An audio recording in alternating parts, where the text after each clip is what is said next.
Bayaq biz səninlə söhbət eləyirdik. Mən dedim ki, Orxan, görünür sənin haqqında mən yanlış fikirdə olmuşam. Mən elə bilirdim sən məşhur olmaq, ucuz şou dalınca qaçıb bəzi blogerlər kimi, bəzi müğənnilər kimi populyar olmaq istəyirsən, amma son vaxtlar görürəm ki, bu istehza, sarkazm, yumor sənin öz fitrətindədir, içindədir. Bu yumor, bu sarkazm səni yormur, Orxan? Mən bunu ümumiyyətlə belə deyərəm ki, bu birinci fikir var ya, məşhurlaşmaq filan belə. Əslində hesab edirəm ki, bu yanlış bir şey deyil. Yazıcı, şair, jurnalist. Ucuz yolla məşhurlaşmaq istəyi. İndi bu ucuz yolda mübahisəli məsələdir axı. İndi bilmək olmaz da, hansı ucuzdur, hansı? Aydındır.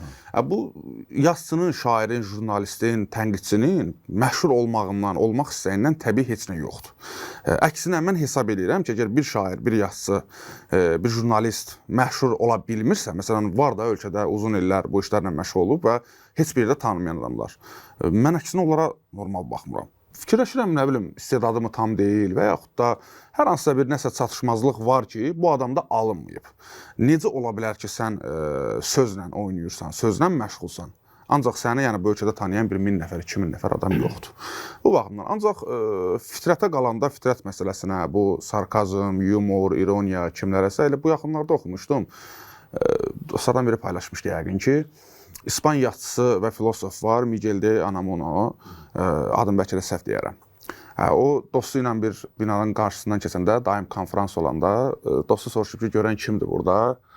Yəni, çıxış eləyənlər, o da deyib ki, bilmirəm, amma gəl gedək, mən ona qarşıyım.